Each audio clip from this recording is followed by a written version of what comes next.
नमस्कार, NTV India news में आपका स्वागत है। मैं हूं साक्षी। पेश है आज की प्रमुख हलचल। सीधी जिले के सभी 4 विधानसभा क्षेत्रों में 17 नवंबर को प्रातः 7 बजे से शाम 6 बजे तक मतदान होगा। मतदान के लिए कुल 1207 मतदान केंद्र बनाए गए हैं। इनमें ईवीएम से मतदान कराया जाएगा। मतदान दल मतदान सामग्री तथा ईवीएम के साथ 16 नवंबर को संजय गांधी स्मृति महाविद्यालय पुराना भवन से निर्धारित अपने मतदान केंद्र के लिए प्रस्थान करेंगे। सभी 4 विधानसभाओं 76, चुरहट, 77, सीधी, 78, सियावल तथा 82 धौनी के लिए मतदान सामग्री तथा ईवीएम के वितरण के लिए विधानसभा वार अलग अलग काउंटर बनाए गए हैं। मतदान संपन्न होने के बाद संजय गांधी स्मृति शासकीय महाविद्यालय पुराना भवन में ईवीएम तथा मतदान सामग्री जमा की जाएगी। कलेक्टर एवं जिला निर्वाचन अधिकारी साकेत मालवीय ने इंजीनियरिंग कॉलेज का भ्रमण कर मतदान सामग्री का वितरण के लिए की गई व्यवस्थाओं का जायजा लिया। कलेक्टर ने कहा कि सामग्री वितरण तथा जमा करने के लिए तैनात कर्मचारी एवं रिजर्व कर्मचारी 17 नवंबर को सामग्री जमा होने तक परिसर में ही रहेंगे।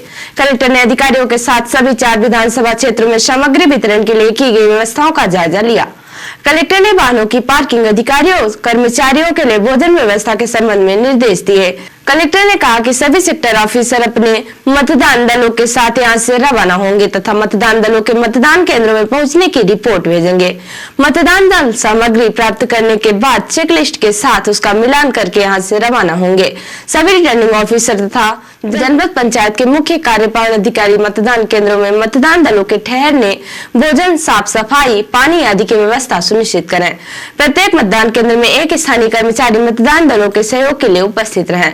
कलेक्टर ने कहा कि मतदान दलों को ले जाने वाले सभी वाहनों में जीपीएस सिस्टम लगा दिया गया है। कंट्रोल रूम से सभी वाहनों की मॉनिटरिंग करें। कोई वाहन खराब होता है तो तत्काल वैकल्पिक व्यवस्था करें। इस अवसर पर जिला पंचायत के मुख्य कार्यपालन अधिकारी राहुल धोटे, अपर कलेक्टर एवं उप जिला निर्वाचन अधिकारी राजेश शाही, सभी रिटर्निंग ऑफिसर तथा अन्य अधिकारी उपस्थित रहे। विधानसभा चुनाव के लिए सीधी जिले में 17 नवंबर को मतदान होगा। शासन द्वारा 17 नवंबर को सार्वजनिक अवकाश घोषित किया गया है। इस संबंध में कलेक्टर एवं जिला निर्वाचन अधिकारी साकेत मालवीय ने बताया कि यह अवकाश निगोशिएबल इंस्ट्रूमेंट एक्ट के तहत घोषित किया गया है। यह अवकाश सभी शिक्षण संस्थाओं, शासकीय, अशासकीय कार्यालयों, प्रतिष्ठानों, दुकानों तथा कारखानों पर लागू होगा। उन्होंने कहा है कि जो कारखाने तथा उत्पादन इकाइयां लगातार कार्य कर रही हैं, उनके कर्मचारियों एवं मजदूरों को क्रम से पारी बनाकर संवैधानिक अवकाश दिया जाएगा। सभी दुकान तथा प्रतिष्ठान संचालक अपने कर्मचारियों को मतदान के लिए पूरा अवकाश दें। विधानसभा निर्वाचन 2023 के अंतर्गत जिले की सभी विधानसभा क्षेत्रों में 17 नवंबर को मतदान कराया जाएगा। लोक प्रतिनिधित्व अधिनियम 1951 की धारा 126 के अंतर्गत मतदान की समाप्ति के लिए नियत किए गए समय के साथ समाप्त होने वाले 48 घंटे पूर्व से सार्वजनिक सभाओं पर प्रतिबंध रहेगा। यह अवधि 15 नवंबर को शाम 6 बजे से प्रारंभ होकर 17 नवंबर को शाम 6 बजे समाप्त होगी। इस अवधि में कोई भी व्यक्ति मतदान क्षेत्र में किसी निर्वाचन के लिए कोई भी सार्वजनिक सभा या जुलूस आयोजित नहीं करेगा। सिनेमाघर, केबल नेटवर्क, टेलीविजन या अन्य साधनों द्वारा जनता के समक्ष किसी निर्वाचन संबंधी बात का प्रकाशन, प्रचार प्रसार नहीं करेगा। इस अवधि में नुक्कड़ नाटक, संगीत सभा या अन्य मनोरंजनात्मक कार्यक्रमों से भी चुनाव प्रचार अथवा मतदाता को प्रभावित करने का प्रयास पूरी तरह से प्रतिबंधित रहेगा। इसका उल्लंघन करने पर प्रकरण दर्ज कर दंडात्मक कार्यवाही की जाएगी। सीधी जिले में मतदान के लिए लोगों को जागरूक करने और मतदान का प्रतिशत बढ़ाने के लिए स्वीप प्लान के तहत लगातार विभिन्न गतिविधियां आयोजित की जा रही हैं। इसी गतिविधि के अंतर्गत जिला नोडल अधिकारी स्वीप एवं मुख्य कार्यपालन अधिकारी जिला पंचायत सीधी राहुल धोटे के निर्देशन में जगह जगह मतदाता जागरूकता अभियान का आयोजन किया जा रहा है। विधानसभा निर्वाचन दिनांक 17 नवंबर 2023 को समस्त मतदान केंद्र पर अधिक से अधिक मतदान कराने हेतु सतत प्रयास किए जा रहे हैं। इस क्रम में स्वीप दल द्वारा आज ग्राम पंचायत स्तर, ग्राम स्तर, वार्ड स्तर एवं टोले मोहल्ले में मतदाताओं से मिलकर अधिक से अधिक मतदान हेतु प्रेरित किया जा रहा है। रिपोर्टर निमाई रौतेला ने बताया कि हल्द्वानी के विधायक बंशीधर भगत आज नैनीताल क्लब पहुंचे, जहां उन्होंने भारतीय जनता पार्टी के कार्यकर्ताओं के साथ मुलाकात की। वहीं प्रेस वार्ता के दौरान उन्होंने बताया कि विपक्षी पार्टी को निशाना साधते हुए कहा कि जो अपने परिवार का गठबंधन नहीं कर सका वह देश का विकास क्या करेगा।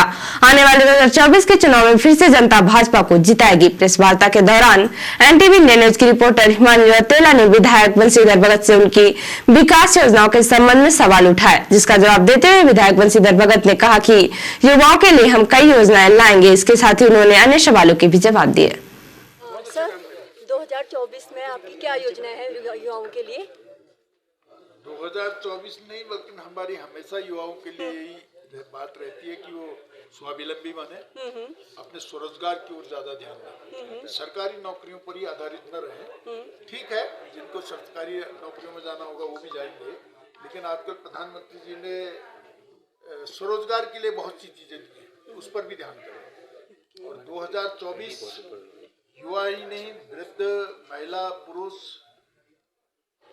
हर वर्ग का व्यक्ति, उसके लिए जरूरी है कि वो इस देश की आज़ादी को बनाए रखने के लिए, इस देश के अस्तित्व को बनाए रखने के लिए भारतीय जनता पार्टी को। और अब से प्रादेशिक हलचल।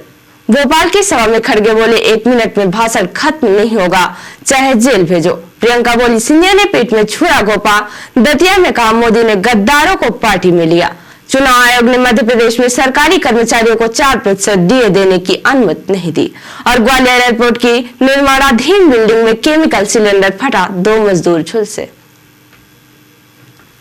और अब इस राष्ट्रीय हलचल। जम्मू कश्मीर में सड़क हादसा, 37 की मौत, 19 घायल। किश्तवाड़ से जम्मू जा रही थी बस, डोडा में 300 फीट गहरी खाई में गिरी। उत्तरकाशी टनल हादसा, 88 घंटे से 40 मजदूर फंसे। सेना की हैवी ड्रिलिंग मशीन लाई गई। दिल्ली के सीएस पर 897 करोड़ के भ्रष्टाचार का आरोप, केजरीवाल ने एलजी से हटाने की सिफारिश की।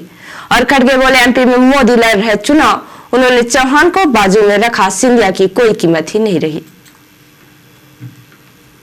तो ये थी आज की प्रमुख हलचल। नमस्कार।